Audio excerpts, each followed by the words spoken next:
Vous aimez mieux les disques ou la radio? Mais c'est du podcast, du podcast. Oui, très bien, je vois très bien. Tous les invités ont répondu présent. C'est la bonté même, la générosité. Nous sommes arrivés à un carrefour historique. Nous sommes en veine de générosité tous les deux. Qu'est-ce que cela signifie ?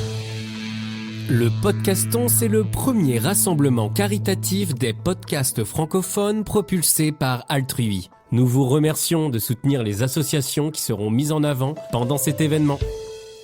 Hey hey, drôle de jingle pour ouvrir Éclat de voix, le podcast qui donne envie de s'exprimer et de prendre la parole. Bah normal, c'est la semaine du Podcaston, une initiative lancée l'année dernière par Altrui, une association digitale sans but lucratif qui a pour raison d'être de promouvoir l'engagement associatif. D'après ses fondateurs, Jérémy Mani et Yves Delnat, cultiver l'altruisme est une solution pragmatique aux défis du XXIe siècle. Leur ambition ? Créer des vocations de futurs bénévoles en s'appuyant sur des canaux numériques, dont le podcasting. Et parmi leurs actions philanthropiques, eh bien justement, ce Podcaston. Pendant 7 jours, plus de 400 animateurs et animatrices de podcasts francophones se mobilisent autour de la planète pour mettre en valeur le monde associatif. Le principe de cet événement est calqué sur celui du Téléthon. Autrement dit, vous êtes invités à soutenir les associations présentées par un don. Rendez-vous sur podcaston.org pour retrouver toutes les informations utiles, dont le lien pour faire un don à l'association que j'ai le plaisir d'inviter aujourd'hui, Europadonna Luxembourg. Je vous mettrai le tout dans les notes de l'épisode.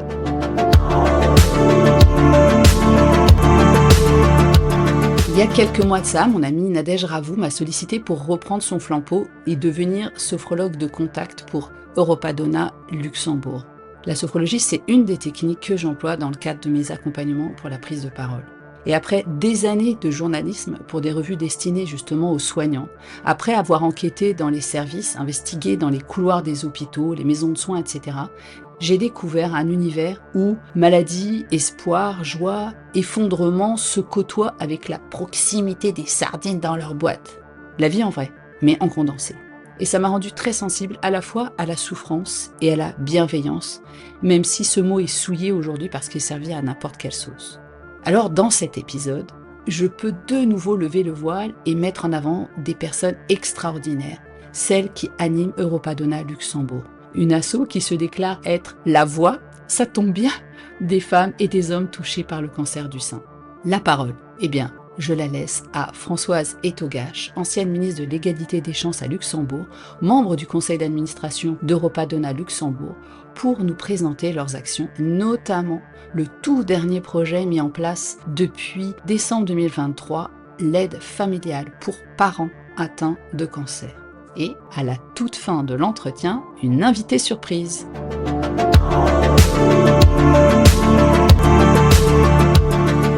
Bonjour Françoise. Bonjour Anne-Claire. Alors bienvenue dans le podcast Éclat de voix. Europadonna, on se doute bien qu'il ne s'agit pas que de Luxembourg, mais qui êtes-vous finalement ? Eh bien, Europadonna Luxembourg, c'est une ASPL qui fait partie de la coalition européenne Europadonna International qui lutte contre le cancer du sein. Et cette coalition internationale comprend 47 pays membres et elle a été fondée en 1993. L'objectif, il faut le dire, pour Europadonna International, c'est de s'unir, de militer dans vraiment tous les pays pour une égalité de prise en charge de qualité pour toutes les femmes qui sont atteintes d'un cancer du sein.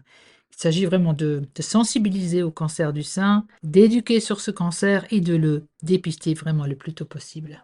Donc 1993, c'est à la fois récent et ancien. 47 pays membres, c'est beaucoup, c'est plutôt en Europe ou plutôt... Oui, non, ça c'est en Europe. C'était surtout en Europe, ouais. On se rencontre aussi une fois par an à Milan pour faire des échanges, c'est vraiment très intéressant. Et donc Europadonna à Luxembourg, c'est implanté quand alors ?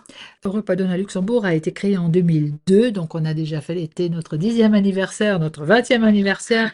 Et en fait, nous poursuivons les mêmes buts, c'est-à-dire améliorer la qualité de vie des femmes atteintes d'un cancer du sein, optimiser, ça c'est très important, optimiser la prise en charge des patientes pendant le diagnostic, pendant le traitement et aussi à la réintégration sociale, moment très très très difficile des fois, également de propager les bénéfices des soins de support et aussi surtout à promouvoir la prévention et les dépistages précoces. Ouais, ce que vous disiez sur la réintégration sociale, souvent j'ai entendu cette difficulté.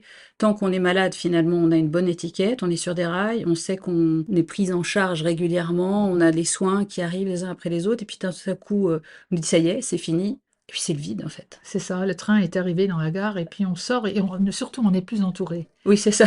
Et après ce moment-là, normalement, c'est la reprise du travail où on rencontre de nouveau les collègues qui, des fois, ne savent pas trop comment réagir. Est-ce qu'on peut l'aborder, on peut lui parler, on peut lui demander comment il se sent. Ça, c'est aussi des moments qui sont assez difficiles, hein. Et justement, vous disiez que vous promouvez la prévention, le dépistage. Le cancer, c'est quelque chose qui, malheureusement, fait vraiment maintenant partie de notre quotidien. Est-ce que les campagnes de sensibilisation ont un effet? Est-ce que vous avez l'impression que maintenant, avoir un cancer, finalement, c'est moins discriminant ou excluant que ça ne l'a été il y a quelques années Oui, encore? oui, là, je pense vraiment ça, c'est dû grâce au travail de Europadonna. On a fait beaucoup de campagnes de sensibilisation, des actions qui ont été organisées pour justement lever les tabous de cette maladie, pour en parler et pour ne plus avoir honte d'en parler, hein. Bon, je ne sais pas si vous savez, mais nous avons plein de moyens de communication. Nous avons des flyers, nous avons des brochures, nous avons un site internet, une newsletter informatique qu'on envoie régulièrement à nos membres. Nous avons des stands, souvent quand il y a des activités, des organisations qui nous invitent, et puis aussi notre présence dans les réseaux sociaux et dans les médias, hein. Donc, une grande présence sur le Grand-Duché. Combien de personnes sont atteintes à peu près? On a une idée chaque année? Oui, malheureusement, il faut savoir que chaque année, environ 500 femmes ici au Luxembourg reçoivent le diagnostic de cancer du sein. Ce qui est beaucoup. Ça en fait beaucoup, hein. Oui. Et bon, Europadonna, nous sommes à l'écoute de ces patientes qui s'adressent à nous et nous essayons vraiment de les accompagner tout au long de leur parcours. Dans l'offre, entre guillemets, les propositions d'Europadonna, j'imagine qu'il y a tout un tas d'activités, d'aide, de prévention, vous en avez parlé. Quels sont les projets sur lesquels aujourd'hui on pourrait mettre le focus, peut-être pour que les gens qui nous écoutent découvrent des choses qui sont peut-être un peu moins connues du grand public? Eh bien justement, nous avons lancé un grand projet en 2022, un projet commun en collaboration donc avec la Fondation Cancer et Arcus. Et ce projet s'adresse à des parents qui sont atteints d'un cancer. Et c'est un projet, j'avoue, qui nous tient vraiment à cœur parce qu'on sait que toute la famille en souffre si un parent est atteint d'un cancer. Et notre projet d'aide familiale, il s'appelle comme ça, le projet d'aide familiale, il vise surtout à sauvegarder cet équilibre à l'intérieur de la famille, sachant que toute la famille est bouleversée, il y a tant de questions qu'on se pose. Le patient lui-même, il sait qu'il doit gérer la situation à la maison, en même temps suivre son traitement, être à l'écoute de ses enfants, pour son partenaire. Et je crois qu'avec ce projet-là, on peut vraiment aider la famille à continuer à mener leur vie habituelle. On apporte un soutien aux parents en cours de traitement et les 3 partenaires, comme j'ai dit, Fondation Cancer, Europadonna et Arcus, nous espérons améliorer la qualité de vie du patient, surtout alléger la gestion journalière dans leur foyer. Oui, parce que pas plus tard qu'hier, je discutais avec une maman qui est atteinte de cancer. C'est lourd, c'est compliqué. Et effectivement, elle disait, il y a cette notion de fatigue qui fait que j'arrive plus à être patiente suffisamment pour mes enfants, à être à l'écoute, à pouvoir aussi les aider dans leur quotidien.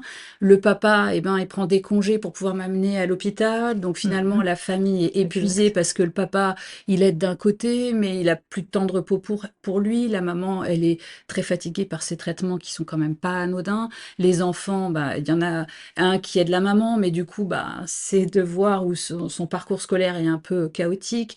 Le plus jeune qui s'agite dans tous les sens parce qu'il comprend pas trop bien ce qui se passe, et on se rend compte effectivement que ça a un impact pas des moindres sur une cellule familiale. Et oui, alors on pourrait se dire c'est quand même des gens qui sont pris en charge, comme on le disait au préalable, ils sont sur des rails, mais des rails qu'on préférerait ne jamais avoir à emprunter finalement. Oui, c'est ça, et surtout c'est le patient, la patiente qui est seule dans son train. Et C'est ça. le reste autour qui doit quand même aussi vivre, continuer sa vie. Mais c'est pour ça notre service, en fait, il soulage un peu les parents, je dirais, dans leur quotidien. Surtout, on apporte un soutien aux enfants, C'est intéressant. que ce soit pour les déplacements scolaires, pour les déplacements extrascolaires. On soutient également le partenaire dans la gestion du quotidien. On peut apporter une aide dans l'entretien du foyer et même dans la préparation des repas. Et quand je pense aux enfants, les enfants qui vont dans des clubs, je pense que c'est extrêmement important qu'ils aient la possibilité de continuer à faire cela pour ne pas être tout le temps à la maison, avoir la maman malade, triste. Et je crois que c'est très important que les enfants, surtout et le partenaire, puissent avoir une vie habituelle, quelque peu normale, hein. Oui, alors à qui, donc, vous disiez, s'adresse à tous les parents. Comment est-ce qu'on peut faire atteindre de cancer du sein, j'imagine? Ou de cancer en général, peut-être? Cancer en général, Cancer, oui, parce que c'est Oui, avec la fondation fondation cancer. Cancer aussi, Hercus, Oui. effectivement. Ce que je voulais encore ajouter, parce que je sais qu'ils ont une très belle librairie, la Fondation Cancer, justement des livres pour des enfants, pour expliquer le problème que si le papa ou la maman, ils ont un cancer, ils sont très bien équipés, hein. Entre parenthèses. Ouais, c'est bon à La connaître. Fondation oui. Non, mais effectivement, tout patient en cours de traitement oncologique, parent d'un enfant âgé entre 0 et 13 ans, résident au Luxembourg, peut bénéficier de ce service gratuitement. Et le service, il est donc cofinancé par Europadona et la Fondation Cancer. C'est pour ça que pour nous, il est très important de collecter beaucoup d'argent. Oui, parce qu'effectivement, tout ça a un coût. Exact. Malgré tout ce qu'on veut bien faire, même si on a de bonne volonté à un moment donné, il y a des choses à faire fonctionner avec cet argent.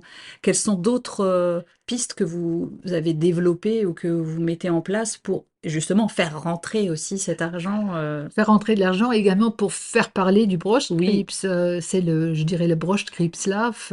C'est un terme luxembourgeois. Les Français, ils ont plutôt du mal à le prononcer, mais on dit Je confirme. BKL. C'est plus simple pour nous. Voilà. Donc le Broschkrebslauf, c'est une course, une activité solidaire avec les personnes atteintes d'un cancer. Et on fait ça, on participe sous forme de jogging ou de walking. Et ça se déroule tous les ans, le premier samedi du mois d'octobre. C'est un événement d'une très grande envergure qui rassemble plus de 2000 personnes, selon les humeurs du climat. Oui, nous sommes à J'ajoute, Luxembourg. Voilà, c'est ça. Oui. Et cette année-ci, le rendez-vous, donc, il est le 5 octobre au parc à Hesperange et les intéressés, ils pourront s'inscrire en ligne à partir du mois d'août. Ah donc, alors comment est-ce que ça fonctionne? On s'inscrit et après on parcourt un nombre de kilomètres ou alors c'est Oui. au niveau de l'inscription que les sous arrivent pour C'est déjà pour par l'inscription oui. qu'on a un montant qu'on recueille, nous, D'accord. donc. Et puis aussi après, on a les stands, on a des choses qui se vendent là-bas et de cette façon, on recueille également de l'argent. Et alors si j'ai bien compris, c'est une activité qui est faite à la fois avec des personnes qui sont malades et puis des gens Ah oui, qui des vont bien. amis qui font C'est ça pour chouette. soutenir leurs amis. Ah oui, oui, oui. Il y a les enfants, il y a aussi des hommes, beaucoup d'hommes qui soutiennent leurs femmes, qui viennent également pour participer. Donc, je crois que le Broschkrebslauf, c'est pour moi la plus grande action solidaire de ce genre pour justement sensibiliser au cancer du sein. Bah, c'est une chouette action, puis en plus ça met en mouvement. Donc quelque part, j'ai envie de Très bien. dire, quand on se met en mouvement, c'est aussi dans la tête. Oui, Donc on peut se dire que ça crée aussi du lien ensemble. et très important pour la santé, le sport. Exactement, oui. Malade ou non d'ailleurs. Oui, voilà, justement. D'autres actions sur lesquelles vous avez envie de mettre l'accent? Oui, nous avons des actions de sensibilisation dans les entreprises, surtout au mois d'octobre rose. Là, ce sont les entreprises ou bien des associations ou bien des établissements qui nous contactent pour venir justement dans leurs locaux et pour nous adresser à leurs employés pour parler du cancer du sein, de l'importance de la prévention, du dépistage, de l'autopalpation, des facteurs de risque et aussi, comme j'ai dit au début, de la façon, comment se comporter vis-à-vis un collègue qui revient de nouveau au travail. Et ces rencontres de sensibilisation, elles sont vraiment très intéressantes pour les gens, pour nous également d'entendre leurs questions aussi. Et ça peut se faire non seulement au mois d'octobre, mais tout au long de l'année. Bon, si on doit s'adresser à nous, on va trouver une date en commun. Pour aller- Et je pensais à quelque chose en allant dans les entreprises sensibilisées. Vous parliez à l'instant d'autopalpation. Est-ce Oui. que on arrive aussi à toucher des hommes parce qu'on oublie toujours de le dire, mais eux aussi peuvent être concernés par cette Oui. maladie? Bah, disons, ce sont les deux qui viennent, la plupart sont des femmes, ça je dois avouer. Mais si on parle d'autopalpation, je suis moi-même, par exemple, d'avis qu'on devrait le faire également déjà chez les jeunes filles au lycée, à l'âge de 17-18 ans, et leur en parler. Parce que quand j'étais à Milan il y a 2 ans, on a entendu que le cancer du sein, on le retrouve aussi chez des femmes vraiment très jeunes, 20 ans, début 20 ans. Et je crois qu'il est très important de sensibiliser à cette autopalpation. Peut-être que les jeunes filles, elles vont se dire, oh, mais non, mais ça, à cet âge-là, Oui, bien sûr, on est elles pleine sont de vie, on encore... va jamais mourir, Voilà, c'est clair. on va On est jamais mourir, immortel. voilà, immortel, on se rend pas compte et je crois que c'est justement pour les jeunes très important d'en parler. J'aimerais bien qu'on fasse une action pareille, d'aller dans Dans les les classes, lycées, dans les ouais. lycées, voilà, leur en parler, 10 minutes, distribuer des brochures, voilà. Bon, voilà, un projet à mener dans les prochaines Exact. années. Parfait. Et encore d'autres choses, vous disiez que vous êtes quand même là très proche des gens qui sont malades, des familles. Quelle forme ça prend encore chez Europadona? On propose également une écoute, c'est-à-dire les patients peuvent s'adresser à nous quand ils ont besoin de poser des questions, prennent contact donc, pour un entretien individuel avec une personne qui a également traversé la maladie et qui pourra donc répondre à de nombreuses questions parce qu'elle est parfaitement au courant comment ça se passe, quels peuvent être les effets secondaires, donc surtout pour encourager les patientes et pour répondre à leurs craintes. Et nous disposons, ça c'est aussi, il faut l'ajouter, nous disposons de plein de contacts qu'on peut vraiment partager avec les patientes pour au mieux surmonter cette maladie. Ouais, ça c'est intéressant aussi cette notion du réseautage, de l'entraide, de la communauté, parce que malgré tout, on sait que c'est ce qui nous soutient en tant qu'être humain, malade ou non, Oui, et qu'on a tendance à perdre dans nos villes, dans nos structures actuelles depuis le Covid, où on a été très isolés finalement. mhm. Retrouver ce lien social, c'est essentiel. Et j'imagine que vous avez des groupes de parole ou des choses, des espaces d'écoute comme ça Oui, oui, entre... oui, les groupes de parole, ça on l'offre aussi. Donc il y a un psychothérapeute qui est présent pour justement accompagner les personnes concernées dans n'importe quel stade de leur parcours de soins. Et ces rencontres-là, elles ont lieu une fois par mois et elles permettent vraiment un échange sans jugement et sans tabou. Oui, quelque chose de très ouvert et puis bah, quelque part on est tous concernés ou toutes concernées et on se met tous sur Ouais. un plan identique. Et j'aimerais ajouter que notre collègue Ingrid, qui est aussi membre du comité, elle a initié les cafés Donna. C'est pas le même genre, c'est pas un groupe de parole. En fait, ça c'est plutôt des rencontres pour passer des moments récréatifs entre personnes qui ont la maladie, qui ont passé la maladie depuis un certain temps, pour justement rencontrer d'autres personnes qui ont vécu les mêmes situations et pour s'échanger. Donc en fin de traitement ou même guéri. Et je crois que ça fait beaucoup de plaisir à ces personnes. Oui, j'imagine que ça permet aussi de se projeter malgré tout et puis de voir qu'on peut traverser, aller au-delà et sans rester uniquement étiqueté cancer du sein, je suis Voilà. malade Oui, c'est ça. et se Exact. reconstruire encore. Là, on le disait tout à l'heure, se sentir moins seul une fois que le gros du traitement, entre Oui, guillemets, est passé, quoi. voilà. Mhm. Alors, le traitement, il y a le traitement à l'hôpital, il y a les choses que le médecin nous a dit qu'il fallait absolument qu'on fasse, et puis il y a plein d'autres choses à côté qui peuvent certainement aider, soutenir le parcours du malade. Chez Europadona, vous avez des pistes. Nous avons des pistes, nous cofinançons des soins de support qui visent principalement une meilleure qualité de vie pour les personnes malades, tant sur le plan physique que psychique que social. Et ils sont bénéfiques avant la maladie, pendant le traitement et également après le traitement.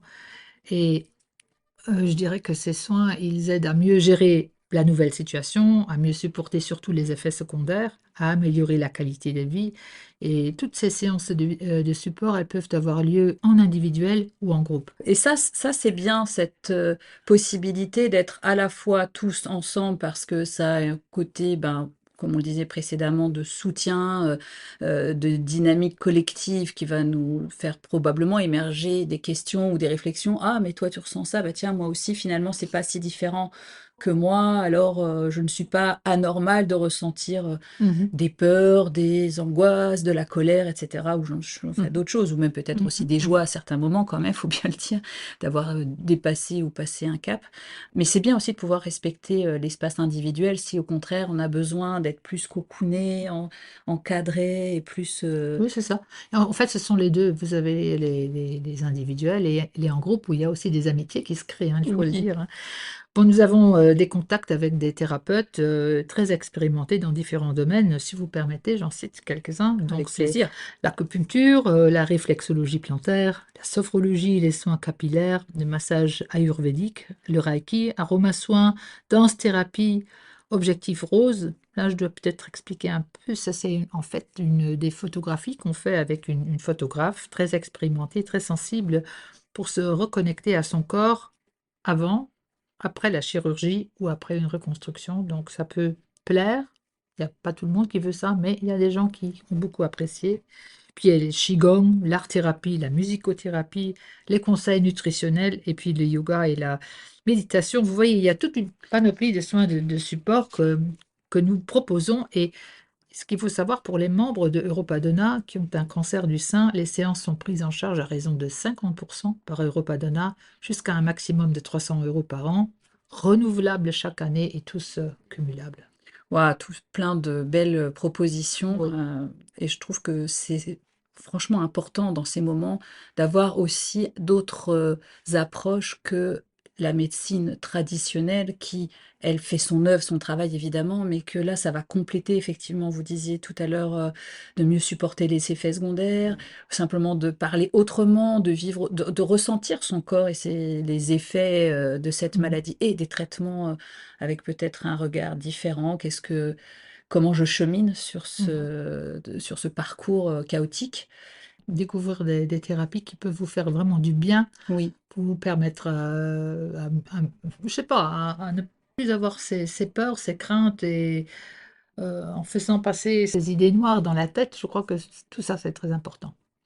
Merci beaucoup, Françoise, pour nous avoir expliqué tout ça.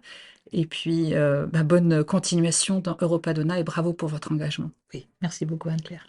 Et puis, pour terminer, le mot de la présidente d'Europadonna, Mariette Fischbach. Bonjour, je suis très contente aussi de donner un message. Donc, je suis personne concernée et c'est par mon parcours que j'ai fait connaissance d'Europadonna et ça m'a motivée d'être avec le comité et pour le moment, je suis présidente.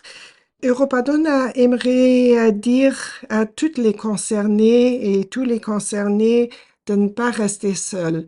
Vous pouvez nous contacter sur notre site europadonna.lu mais vous pouvez aussi sur le site trouver d'autres moyens de contact par téléphone. Et nous avons aussi une newsletter informatique. Vous pouvez vous abonner à la newsletter sans être membre et vous serez toujours au courant de nos actions. Et pour toute aide, n'hésitez pas de nous contacter. Eh ben, c'est super, merci. De toute façon, Mariette, je mettrai bien dans les notes de l'épisode tous les liens pour vous joindre, que ce soit le numéro de téléphone, que ce soit le site, que ce soit effectivement une adresse aussi. N'hésitez pas à contacter Europadonna en cas de besoin, pour la faire connaître aussi l'association, et puis évidemment pour participer à la cause, vous savez ce qu'il faut faire, c'est-à-dire un petit don, parce que là aussi, pour faire tout ce qu'Europadonna propose, malheureusement à un moment donné, ça passe aussi par ça.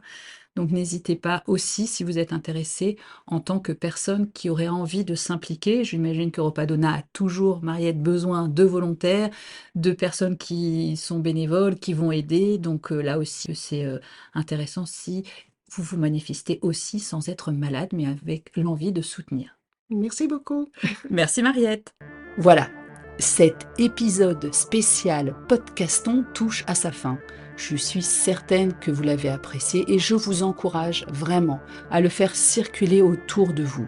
Quand on sait que le cancer du sein est présent dans tous les pays du monde et qu'il touche une femme sur 8, il y a certainement dans votre entourage quelqu'un qui serait intéressé par les services d'Europadonna Luxembourg.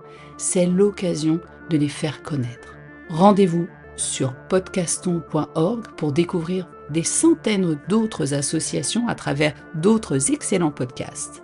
C'est aussi et surtout l'occasion de faire une promesse de don pour Europadonna à partir du 25 mars et pour une durée indéterminée. Alors, on compte sur vous.